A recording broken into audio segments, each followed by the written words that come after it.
창세기 27장 41절에서 28장 9절까지의 말씀입니다. 같이 읽겠습니다. 그의 아버지가 야곱에게 축복한 그 축복으로 말미암아 에서가 야곱을 미워하여 심중에 이르기를 아버지를 곡할 때가 가까웠은즉 내가 내 아우 야곱을 죽이리라 하였더니 맏아들 에서의 이 말이 리브가에게 들림에 이에 사람을 보내어 작은 아들 야곱을 불러 그에게 이르되 내 형 에서가 너를 죽여 그 한을 풀려 하니 내 아들아 내 말을 따라 일어나 하란으로 가서 내 오라비 라반에게로 피신하여 내 형의 노가 풀리기까지 몇 날 동안 그와 함께 거주하라. 내 형의 분노가 풀려 네가 자기에게 행한 것을 잊어버리거든 내가 곧 사람을 보내어 너를 거기서 불러오리라. 어찌 하루에 너희 둘을 이르랴. 리브가가 이삭에게 이르되 내가 헷 사람의 딸들로 말미암아 내 삶이 싫어졌거늘 야곱이 만일 이 땅의 딸들 곧 그들과 같은 헷 사람의 딸들 중에서 아내를 맞이하면 내 삶이 내게 무슨 재미가 있으리까. 이삭이 야곱을 불러 그에게 축복하고 또 당부하여 이르되 너는 가나안 사람의 딸들 중에서 아내를 맞이하지 말고 일어나 밧단 아람으로 가서 내 외조부 부두엘의 집에 이르러 거기서 내 외삼촌 라반의 딸 중에서 아내를 맞이하라. 전능하신 하나님이 내게 복을 주시고 네가 생육하고 번성하여 하게 하여 내게 여러 족속을 이루게 하시고 아브라함에게 허락하신 복을 내게 주시되 너와 함께 내 자손에게도 주사 하나님이 아브라함에게 주신 땅 곧 내가 거류하는 땅을 내가 차지하게 하시기를 원하노라. 이에 이삭이 야곱을 보내매 그가 밧단 아람으로 가서 라반에게 이르렀으니 라반은 아람 사람 부두엘의 아들이요 야곱과 에서의 어머니 리브가의 오라비더라. 에서가 본즉 이삭이 야곱에게 축복하고 그를 밧단 아람으로 보내어 거기서 아내를 맞이하게 하였고 또 그에게 축복하고 명하기를 너는 가나안 사람의 딸 중에서 아내를 맞이하지 말라 하였고 또 야곱이 부모의 명을 따라 밧단 아람으로 갔으며 에서가 또 본즉 가나안 사람의 딸들이 그의 아버지 이삭을 기쁘게 하지 못하는지라. 이에 에서가 이스마엘에게 가서 그 본처들 외에 아브라함의 아들 이스마엘의 딸이요 느바요스의 누이인 마할랏을 아내로 맞이하였더라. 아멘. 열미 사기극 사건의 결과는 예측하시다시피 형제간의 비극을 피할 수 없었습니다. 41절 그의 아버지가 야곱에게 축복한 그 축복으로 말미암아 에서가 야곱을 미워하여 심중에 이르기를 아버지를 곡할 때가 가까웠은즉 내가 내 아우 야곱을 죽이리라 하였으니. 장자권과 장자의 축복 모두 빼앗긴 에서는 지극히 단순하고 인간적인 반응을 합니다. 에서가 다시 장자의 복을 받을 길 오직 한 가지입니다. 야곱이 없어지는 것이죠. 복수도 하고 장자가 다시 될 수 있고 에서의 입장에서는 야곱을 죽이지 않을 수가 없었습니다. 42절에서 리브가가 이 에서의 욕심을 알아차렸습니다. 그런데 자세히 생각해 보면 좀 황당한 면이 있죠. 41절, 42절 보시면 무엇이 황당합니까? 에서는 심중에 말했는데 리브가에게는 들렸다라는 것입니다. 어떻게 들렸을까요? 창세기 27장의 등장인물 중에 무엇이든지 들리는 사람이 있으니 리브가입니다. 소모즈의 길을 달았을까요? 여러분 소모즈 아십니까? 소모즈 아시는 분 아주 오래된 분인데 27장 5절 같이 한번 읽어볼까요? 이삭이 그의 아들 에서에게 말할 때에 리브가가 들었더니 에서가 사냥하여 오려고 들러 나가매. 리브가는 집안 모든 곳에서 벌어지는 일을 항상 듣고 있습니다. 신기하죠? 제가 이때 말씀드렸죠. 제 개인적으로는 염탐을 통해 간접적으로 들었을 것이다. 저는 리브가와 이삭이 내전 중이기에 리브가가 집안 곳곳에 인간 도청기를 심어 놨다라고 봅니다. 그랬으니 에서의 마음의 소리도 들을 수 있는 겁니다. 어디선가 에서가 무슨 발언을 했다면 인간 도청기가 에서가 이런 말을, 이런 뉘앙스를, 이런 태도를 보였다라고 전달했겠죠. 또 반복됩니다. 리브가는 야곱을 불러 에서의 계획을 알려줍니다. 원래 에서의 살인 계획은 아버지 이삭이 죽은 이후였죠. 리브가가 야곱에게 알려줄 때는 죽은 후라고 말하지 않습니다. 그리고 그 한을 풀려 한다 이렇게 표현했는데 히브리어는 나함입니다. 숨을 세차게 헐떡거리는 동작을 뜻합니다. 그래서 그것을 한을 푼다라고 번역을 한 것입니다. 여러분 원한에 사무쳐서 숨을 헐떡이고 있다는 뜻입니다. 그래서 에서가 당장이라도 야곱 너를 죽일 것이다 라고 표현한 것입니다. 여러분 이순신 영화를 보면 꼭 전쟁이 끝나면 일본군 장군 하는 대사가 있죠. 전쟁이 끝났어요. 그러면 외장이 하는 말이 뭡니까? 이순신 이렇게 안 합니까? 에서가 뭐라고 말한 겁니까? 에서가 숨을 헐떡이면서 야곱 이 한을 풀려고 그렇게 한 거예요. 야곱을 설득하기 위해 리브가가 과장해서 지금 에서가 너를 당장이라도 죽일 듯이 그렇게 말했다라고 알려주는 것이죠. 아마 야곱은 설마 형이 나를 죽이기까지 할까 반신반의하고 있었을지도 모르겠습니다. 별미 사기극에서도 뭐라고 했습니까? 저주는 내게로 돌리고 너는 내 말만 따라라. 이렇게 리브가가 아들을 몰아붙였지 않습니까? 이 지극한 모성이 또 닥달을 합니다. 43절에서 45절의 말씀 같이 한번 읽어보겠습니다. 내 형의 노가 풀리기까지 몇 날 동안 그와 함께 거주하라. 내 형의 분노가 풀려 네가 자기에게 행한 것을 잊어버리거든 내가 곧 사람을 보내어 너를 거기서 불러오리라. 이 앞에 자기 오라비 라반에게로 피신하라는 말이 있었죠. 리브가는 이삭의 분노가 몇 날 동안 풀릴 것이라고 말했습니다. 아마 무식한 에서가 빨리 잊어버릴 것으로 착각한 것 같습니다. 그러나 무식한 것과 원한에 사무치는 것은 별개의 일이죠. 무식하다고 금방 원한이 사라집니까? 짐승남의 원한은 리브가가 죽은 뒤에도 20년이 지나도 사그라들지 않습니다. 그래서 야곱이 대폭 양보하는 그런 결단을 내리고 나서야 풀립니다.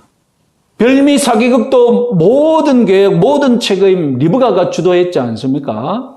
에서의 살해 위협에서 야곱을 하란으로 도피시키는 방법도 리브가가 기획하는데 다름 아니라 결혼으로 포장하는 겁니다. 창세기 26장 34절 35절 말씀 우리 다시 한번 읽어볼까요? 에서가 40세에 해쪽 속 브레리의 딸 유딧과 해쪽 속 엘론의 딸 바스맛을 아내로 맞이하였더니 그들이 이삭과 리브가의 마음에 근심이 되었더라. 에서는 가풍뿐만 아니라 특히 아버지를 무시하고 가나안 여자들과 결혼해버리는 바람에 이삭과 리브가의 근심이 되었지 않습니까? 야곱의 결혼만은 달라야 한다. 야곱만은 에서처럼 결혼해서는 안 된다라는 공감대가 부부 모두에게 있겠죠. 이 심리 상태를 리브가는 이용합니다. 자, 창세기 27장 46절에서 눈먼 이삭을 리브가가 마음대로 조종하는 기술을 우리가 한번 확인해 보겠습니다. 46절 같이 한번 읽어보겠습니다. 리브가가 이삭에게 이르되 내가 헷 사람의 딸들로 말미암아 내 삶이 싫어졌거늘 야곱이 만일 이 땅의 딸들과 곧 그들과 같은 헷 사람의 딸들 중에서 아내를 맞이하면 내 삶이 내게 무슨 재미가 있으리까? 리브가는 첫째로 자신의 진짜 목적을 언급하지 않습니다. 진짜 목적은 무엇입니까? 야곱을 에서의 살해 위협으로부터 도피시키는 것이죠.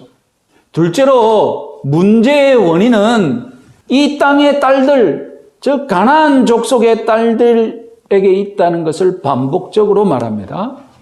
에서의 아내가 문제라고 말하지 않고 일부러 헷 사람의 딸들이 문제라고 반복했습니다.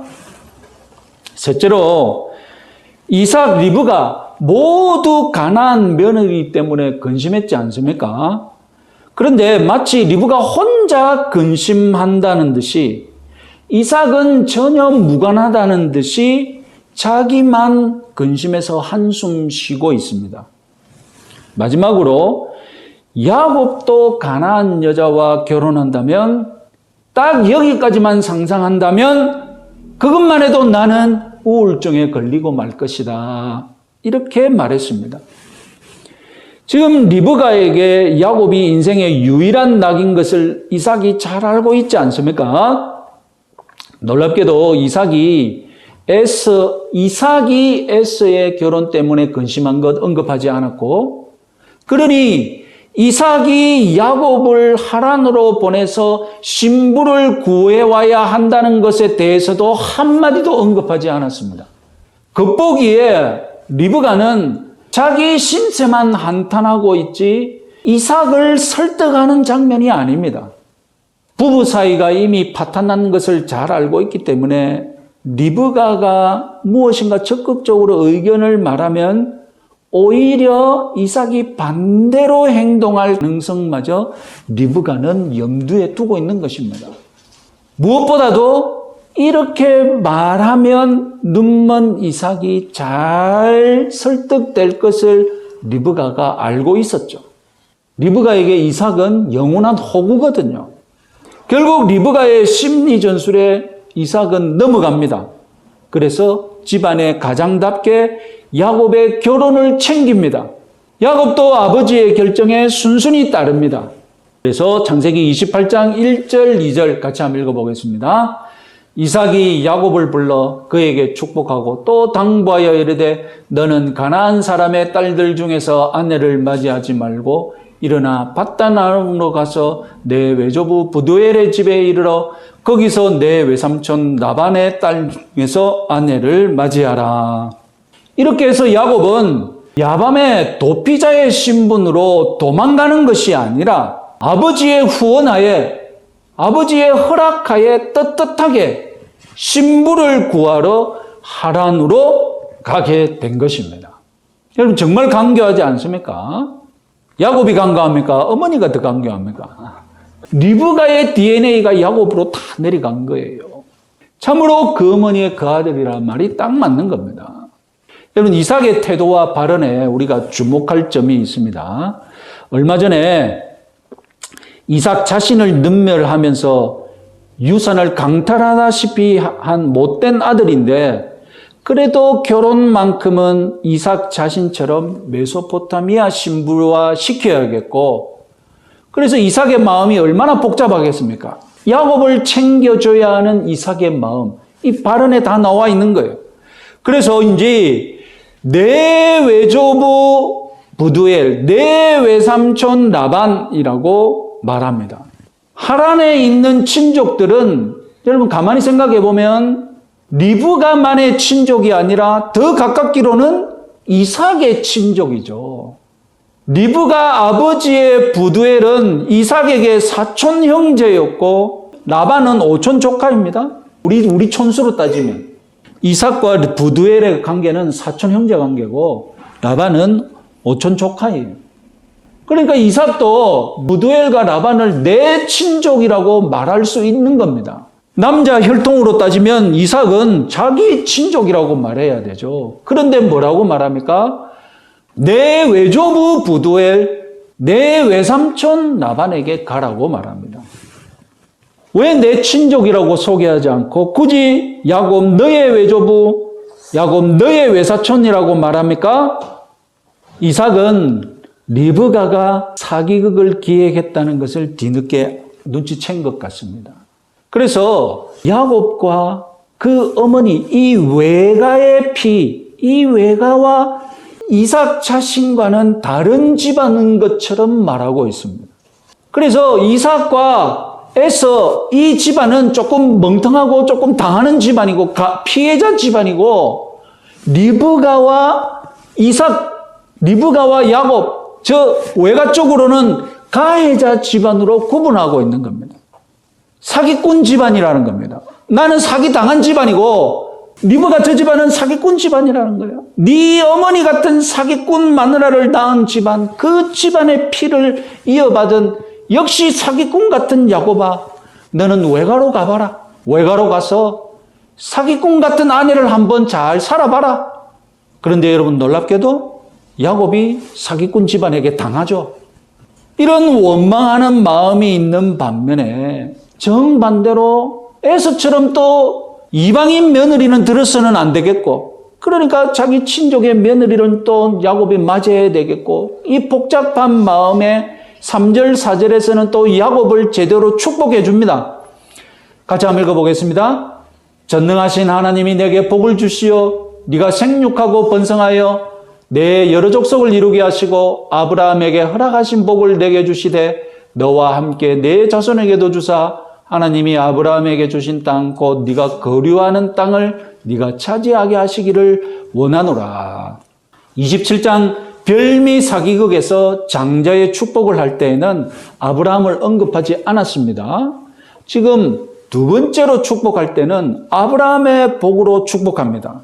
소위 언약의 축복이라는 것인데 이삭이 물려받았던 아브라함의 언약이 이제 야곱에게 계승되기를 원하는 축복이라는 겁니다. 이제 아브라함, 이삭 이 언약의 계승 라인에 야곱이 들어올 수밖에 없음을 뒤늦게 인정하는 것이죠. 자기가 그렇게 축복했으니까요. 그래서 드디어 아브라함, 이삭, 야곱 이 언약의 족장 3대 라인이 완성되는 겁니다. 여기서 비로소 이삭이 야곱을 언약의 후계자로 인정해버린 것입니다. 그래서 5절 마지막 문단을 보시면 쌍둥이의 서열이 어떻게 되어 있습니까? 야곱과 에서의 어머니 이렇게 표현이 있습니다. 서열이 뒤바뀝니다. 여기서부터 이제 성경도 서열을 야곱을 먼저 기록하게 됩니다. 이삭이 뒤늦게라도 야곱에게 아브라함의 축복을 계승하는 것은 여러분 무엇을 뜻합니까? 이삭이 뒤늦게 하나님께 항복한 것입니다. 이삭이 에서를 축복하려고 얼마나 애를 썼습니까? 결국 하나님은 그 옛날 뱃속의 쌍둥이에게 하셨던 예언대로 둘째를 장자로 만들고만 현실, 그 일이 벌어졌잖아요. 이삭은 그 현실을 받아들였던 겁니다. 더 이상 거부할 수 없죠. 그래서 가장 비참하게 하나님의 섭리를 깨닫고 항복한 것이죠. 이상으로 야곱이 가나안을 떠나면서 그의 이야기 1막이 끝납니다. 2막은 어디에서 펼쳐집니까? 그 사기꾼 집안으로 가서 야곱이 당하는 일이 벌어지겠죠. 우리는 야곱이 어떤 가정 형편에서 살았는지, 이 가정 형편이 어떻게 야곱을 만들었는지 주의 깊게 살펴보았습니다.